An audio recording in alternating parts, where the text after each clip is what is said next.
Les lieux de culte sont une des nouvelles cibles privilégiées des cambrioleurs. Depuis 2 ans, les vols se multiplient dans les églises partout en France. Près de Reims le week-end dernier, dans les Yvelines il y a quelques jours. Les malfaiteurs sont notamment à la recherche d'objets religieux à revendre sur le marché étranger. L'enquête de ce 20h, Théo Fribourg et Corinne Chevreton. C'est un vol au beau milieu de la forêt, à l'abri des regards. Une lourde croix catholique en bois, vieille de plusieurs centaines d'années.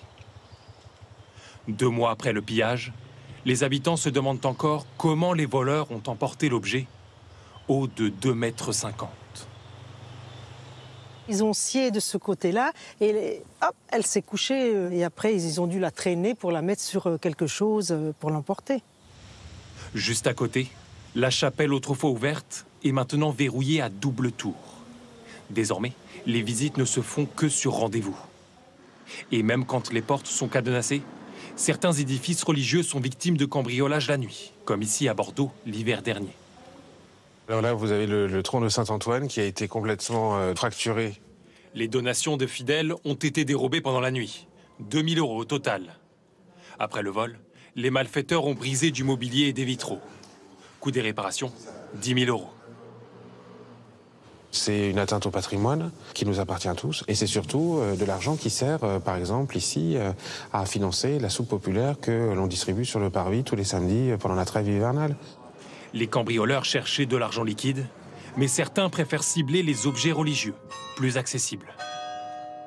Pourquoi on vole des biens cultuels dans les églises? Parce que les églises sont moins sécurisées, parce que c'est l'opportunité d'accéder à de la valeur assez rapidement, et puis parce que ces vols sont commis sans effraction, sans violence, donc avec un faible risque pénal. Les biens de valeur sont rarement recensés dans les petits lieux de culte. Une fois volés, retrouver leur piste devient alors complexe. Comme dans cette saisie d'une dizaine d'objets subtilisés dans une abbaye. Ça, c'est le reliquaire du précieux sang, avec des calices et ciboires qui ont été volés. Ces objets ont été retrouvés par la police aux Pays-Bas, 1 mois après avoir été volés en Seine-Maritime. Résultat, de plus en plus d'édifices religieux s'équipent de dispositifs de sécurité.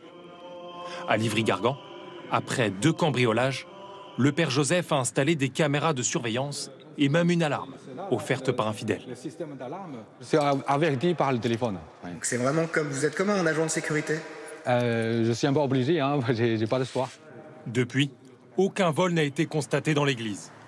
Selon le ministère de la Culture, chaque année, entre 80 et 150 pillages d'objets ont lieu dans les 42 000 églises françaises.